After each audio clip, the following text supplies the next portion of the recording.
अस्सलाम वालेकुम, मैं हूं सैयद अखिल। आप देख रहे हैं मेरे साथ परभणी आज तक। चलते हैं आज की परभणी जिले की सबसे बड़ी और खास खबर के लिए। राष्ट्रवादी कांग्रेस जिस तरह से महाराष्ट्र सरकार में जाकर विलीन हो चुकी है, महाराष्ट्र सरकार को, शिंदे गवर्नमेंट को जिस तरह से अजीत दादा पवार के गठ ने सपोर्ट किया है, राष्ट्रवादी कांग्रेस के अजीत दादा पवार इनके गठ ने जिस तरह से शिंदे सरकार को महाराष्ट्र में सपोर्ट किया है और राष्ट्रवादी कांग्रेस के अजीत दादा पवार इन्हें उप मुख्यमंत्री पद भी मिल चुका है। यही नहीं, इसके अलावा अजीत दादा पवार इनके साथ में राष्ट्रवादी कांग्रेस के 9 आमदार जो राष्ट्रवादी कांग्रेस के थे, इन लोगों को भी मंत्री पद। राष्ट्रवादी कांग्रेस का जिस तरह से डंका चलता है, उसी के चलते अजीत दादा पवार इन्होंने अपने अपने मतदार संघ में डेवलपमेंट करने के लिए शिंदे सरकार से हाथ मिलाया है और उसके बाद में इन्हें मंत्री पद भी दे दिया गया है। उप मुख्यमंत्री अजीत दादा पवार इनके नेतृत्व में महाराष्ट्र में जिन लोगों को भी विकास करना है, वो लोग किस तरह से विकास करेंगे, यही बात हमने आज परभणी शहर राष्ट्रवादी कांग्रेस के जिला शहर अध्यक्ष प्रताप भैया देशमुख इनसे जब बात कही, इनसे जब पूछा कि आप परभणी का विकास, परभणी शहर का विकास किस तरह से किया जाएगा, अजीत दादा पवार इनसे आप इस वक्त कितना फंड लेकर आएंगे और उप मुख्यमंत्री अजीत दादा पवार ये आपको परभणी शहर के विकास के लिए कितना निधि देंगे और मुस्लिम समाज के लोग राष्ट्रवादी कांग्रेस से किस तरह से हाथ मिलाएंगे। राष्ट्रवादी कांग्रेस ने तो भारतीय जनता पार्टी के साथ में जाकर महाराष्ट्र सरकार में उनका सपोर्ट किया है, तो उसके जवाब में प्रताप भैया देशमुख इन्होंने क्या कहा है। अजीत दादा पवार इनके नेतृत्व में किस तरह से राष्ट्रवादी कांग्रेस के शहर जिला अध्यक्ष प्रताप भैया देशमुख ये परभणी शहर का काया पलट करने वाले हैं, किस तरह से परभणी की जनता से इन्होंने आह्वान किया है, परभणी शहर में विकास किस तरह से किया जाएगा। और अजीत दादा पवार ही थे, पवार जब मंत्री थे उस वक्त परभणी शहर में पानी का सिस्टम, परभणी शहर की पानी पुरवठा योजना लाई गई है और अब ड्रेनेज सिस्टम जो लेकर आना है परभणी शहर के विकास के लिए, ये भी किस तरह से लेकर आया जाएगा, ये भी प्रताप भैया देशमुख इन्होंने परभणी आज तक के पूछे गए सवाल में जवाब दिया है। और मुस्लिम समाज को किस तरह से अब विकसित किया जाएगा, ये भी उन्होंने क्लियरली कहा है कि हम राष्ट्रवादी कांग्रेस के जितने भी लोग हैं, हम लोग राष्ट्रवादी कांग्रेस को छोड़कर भारतीय जनता पार्टी में शामिल नहीं हुए हैं, हम राष्ट्रवादी कांग्रेस में ही हैं और मुस्लिम समाज का एक बहुत बड़ा गठ हमारे साथ में है। मुस्लिम समाज के, परभणी शहर के तमाम मुस्लिम भाई भी हमारे ही पार्टी से जुड़े हुए हैं और हम लोग सिर्फ और सिर्फ परभणी शहर के हर वार्ड का विकास करना चाहते हैं। प्रताप भैया देशमुख इन्होंने परभणी आज तक के पूछे गए सवाल के जवाब में किस तरह का जवाब उन्होंने दिया है, ये आपके सामने हम रख रहे हैं। आइए जानते हैं किस तरह की प्रतिक्रिया प्रताप भैया देशमुख इन्होंने परभणी आज तक, लोक पुकार लाइव न्यूज़ और महाराष्ट्र न्यूज़ के टीम ने प्रताप भैया देशमुख इनसे पूछे सवाल में किस तरह का जवाब इन्होंने दिया है और किस तरह का आह्वान परभणी शहर की जनता से इन्होंने किया है। परभणी शहर में विकास किस तरह से किया जाएगा ये भी उन्होंने बताया है। पर रास्ते नहीं हैं, नालियाँ नहीं हैं, ऐसे वार्डों में किस तरह का डेवलपमेंट किया जाएगा, ये भी प्रताप भैया देशमुख इन्होंने राष्ट्रवादी कांग्रेस के अजीत दादा पवार इनके नेतृत्व में किस तरह से काम करने वाले हैं, ये पूरी बात हमें परभणी आज तक के जरिए से उन्होंने ये मैसेज दिया है और किस तरह का आह्वान प्रताप भैया देशमुख इन्होंने परभणी शहर की जनता से किया है आप लोगों के लिए। ये पूरी मुलाकात जिस तरह से उन्होंने परभणी शहर के विकास की बात कही है, आइए जानते हैं। जो परभणी में मीटिंग हुई उसके ऊपर हमने, वो ग्रामीण की मीटिंग थी, शहर की मीटिंग हमने यहाँ पे लिया और आपके माध्यम से आपने भी बताया वो सब मीटिंग हुई वाली। शहर का अध्यक्ष होने की वजह से मैं शहर की मीटिंग लेके सब हमारे जो कार्यकर्ता है, जो पदाधिकारी है, जो हमारे साथ रहते लोग, उनके साथ चर्चा करने के बाद हम मुंबई गए। मुंबई में जाके मैं डॉक्टर माजी आमदार मधुसूदन केंद्रे जी और माजी जिला परिषद अध्यक्ष राजेश विटेकर, हम तीनों जाके दादा से मिले, तटकरे साहब से मिले और धनंजय मुंडे साहब से मिले। ये तीनों से तफसीलवार चर्चा, दादा से पूरी तफसीलवार चर्चा हो नहीं सकी, लेकिन प्रदेशाध्यक्ष जो नए नियुक्त हुए हमारे तटकरे साहब और धनंजय मुंडे साहब, इनसे तफसीलवार चर्चा हुई। फिर हमने वहाँ जाके दादा के साथ रहने का, परभणी शहर का जो मैं जिलाध्यक्ष बोल के और मेरे साथ जो भी पदाधिकारी है, उन्होंने ऐसा तय किया कि अपन दादा के ग्रुप में रहेंगे। नहीं, सही तौर पे तो ये सवाल ही गलत है, क्योंकि ऐसा कोई ये नहीं है ना कि हमने जब कार्यकर्ताओं के साथ चर्चा की, अगर दादा बीजेपी में जाते हैं तो ये सवाल था, बीजेपी में अटैच होने। पार्टी बोल के हमारी राष्ट्रवादी पार्टी बोल के रहने वाली है। इसलिए कौन किसके साथ, आप जैसा पाथरी का आप उदाहरण लेंगे, जो हमारे जावेद खान गब्बर बोलते जिनको, उनके साथ बहुत से मुस्लिम शिवसेना में डायरेक्ट गए, शिंदे के गठ में। ऐसा थोड़ी ज़रूरी, परभनी के कुछ मुस्लिम उनको अटैच है वो भी गए। हमारे जलील पटेल जो राष्ट्रीय कार्मिक के थे अल्पसंख्यक के, वो उनको ज्वाइंट हुए। ये जो सवाल है ना, ये सवाल यहाँ फिट नहीं होता। अगर दादा या सब वो उनके अंदर जो भी है वो अगर इसमें जाते बीजेपी में डायरेक्ट मर्ज होते तो सवाल था। आज हमारी पार्टी है, हमारा चेहरा है, हमारा पार्टी का चेहरा अजीत पवार है, प्रफुल्ल भाई पटेल है, हसन मुशर्रफ साहब है, दिलीप वळसे, ये ऐसा जो पूरा, और 42 आमदार का जब पाठिंबा एकाने पार्टी को है, 2 खासदार है, राज्यसभा के है, अपना लोकसभा के है, तो ये सब और पूरी कार्यकारिणी जितनी से इसमें गई है कि पूरी कार्यकारिणी दादा को अटैच है। और सवाल कैसा है कि काम करने वाला नेता, सबसे बात ये सब बातें होते हुए भी हमको क्या दिखता है कि मैं जब से दादा के संपर्क में आऊँ, मैं नगराध्यक्ष की पीरियड में, महापौर की पीरियड में, जो दादा ने परभनी शहर के लिए जो दिया, आज भी वही चल रहा है। नया क्या है परभनी शहर में बताओ? पानी पुरवठा योजना दादा ने मंजूर करे वाली है। आज वो उसके बाद अंडरग्राउंड ड्रेनेज सिस्टम आज भी पेंडिंग है। कौन सा नया काम ऐसा आया कि इन्होंने करे जो दादा ने दिया? आज परभनी जिले का अगर आप चित्र देखें तो परभनी जिले को वाटर में, बोले तो पानी में करने का काम अगर कोई इंसान ने किया होगा तो अजीत पवार है। आज ढालेगांव का बंदरा देखिए, आज खड़के का बंदरा देखिए, गंगाखेड़ का बंदरा देखिए, पूरा जो एरिया है कम से कम 20,000 हेक्टर ज़मीन ये बंदरों पे भीगी जाती है। आज यहाँ का जो गांव है हिंगला, वहाँ भी जो बंदरा और बंदरा कम ब्रिज मंजूर किया वो दादा के पीरियड का ही। हमने उनको कहा था कि हमें ऐसा उन्होंने ब्रिज था तो उन्होंने नहीं कहा उसको बंदरा भी बनाओ। आज वो बंदरा, आज काम पूरा हुआ है, ब्रिज का बंदरे का काम चालू है। आज वो अगर बंदरा है तो परभनी के दुंदा काट के जो गाँव है वो झरी हो गया, मोरे गाँव तक उसका बेनिफिट मिलने वाला है। तो ये जो कंस्ट्रक्टिव काम है वो काम करने वाला नेता है। मैं देखो जो है वो हम अभी तक न्याय करते हैं, हमारे साथ जो भी रहा है उसका न्याय करते हैं। अब ये 7-8 साल से हमारे पास ना सत्ता है ना कुछ है। जो दादा का पीरियड आया बीच में का, उसमें पूरा कोविड में चले गए 2 साल, इसलिए उस वक्त में हम कुछ काम नहीं कर पाए, ये बात सही है। क्योंकि पूरा जो बजट था, पूरा बजट बंद हो गया था पूरा, वो तो आप सब जानते हैं उस वक्त कैसा। और वो जैसा कोविड पीरियड गया, जहाँ काम करने की बात आई वहाँ कहीं तो भी जाके बोले तो क्या बोलते गवर्नमेंट चला गया। अब मुझे बताओ, परभनी मेडिकल कॉलेज का इतना जो ये सब चर्चा करते हैं, जब हम दादा को मिले, दादा ने हमको एक पूरे लफ्ज़ में सांगा, एक मेडिकल कॉलेज अगर आपने कुछ करना है तो 900 से 1000 कोटी रुपये लगते हैं। तो पहले जो लिए उन्होंने उनके बजट में पहला मेडिकल 2-3 मेडिकल कॉलेज के साथ परभनी का भी नाम था। बाकी अभी जो गवर्नमेंट है उन्होंने बाकी रहे वाले, आप जालना होगा, बुल्डाना होगा, जहाँ के रहे वाले वहाँ का भी वो कर रहे। लेकिन ऐसा खुला बोलने वाला आदमी कि इसको 1000 कोटी लगने वाले, और ये 1 साल का काम नहीं है। बजटरी प्रोविजन कौन किया? अर्थमंत्री कौन था? अजीत दादा। तो काम करने वाला नेता है। अब कोई मुझे उसमें जाने का नहीं कौन क्या क्रेडिट ले रहा है, क्या है, सबका काम है, परभनी की जनता का काम है। प्रोविज़न करना ज़रूरी था, प्रोविज़न करे उन्होंने, और आज कहीं जाके मेडिकल कॉलेज का आपको दिख रहा है। ये पूर्ति अगर बात करूँ तो मैं अभी दादा को जाके हम मिलने वाले, एक 8-15 दिन में परभनी शहर के बारे में हम चर्चा करने वाले।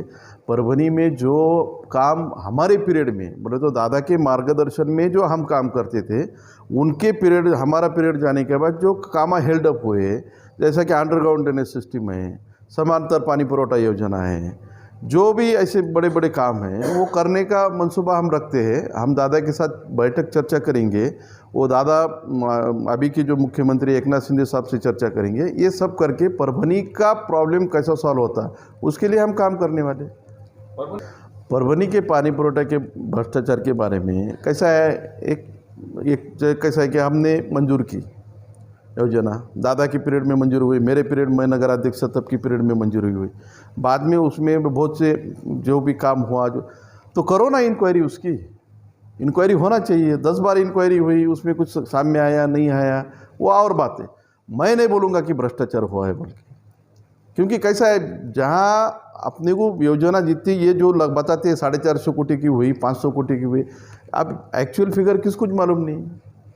जो आता है वो कुछ तो भी अपना अलग स्टेटमेंट देता है। इसके ऊपर अलग से बोलूँगा, मैं 2-3 बार बोल भी चुका हूँ।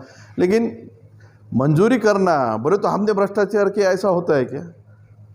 आखिरी को कैसा है कि हमारे पीरियड में मंजूरी हुई, हमारी वो जिम्मेदारी थी, हमने मंजूरी करके ला के दिए। आगे का काम कैसा हुआ उसकी इंक्वायरी होना चाहिए, और वो होती है तो हम ऐसा हो, मैं वही कह रहा हूँ ना, हमने मंजूरी देने का काम किया, कुछ गुनाह किया क्या हमने?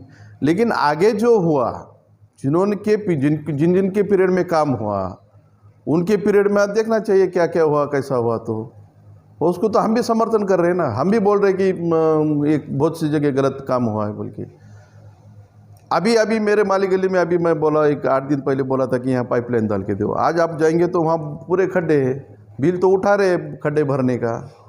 फिर प्रशासन क्या कर रहा है? पाइप डाल रहे, खड्डे वैसे रख रहे, जेसीबी आया धड़ धड़ रोड फोड़ दिया, पाइप डाल दिया, चला गया। भरेंगा कौन उसको? और बिला तो पूरे पानी पूरे उठाए जा रहे हैं। आप जो बोल रहे हैं वो सब टेक्निकल प्रॉब्लम है, और इसके ऊपर जो काम हुआ उसके बारे में एक कमेटी नेम की इसकी इंक्वायरी होना चाहिए। ऐसा तो हम पहले भी कह चुके हैं, आज भी कह रहे हैं। आ गए 100 कोटी, ये 100 कोटी का तो नहीं, जब जिम्मेदार लोग इसका उद्घाटन करते हैं, भूमि पूजन होता है, तो फिर 100 कोटी गए कहाँ? फिर उसकी भी इंक्वायरी होना चाहिए ना। जनता ने मूल्यमापन करके वोट करना चाहिए, मेरा तो ऐसा कहना है।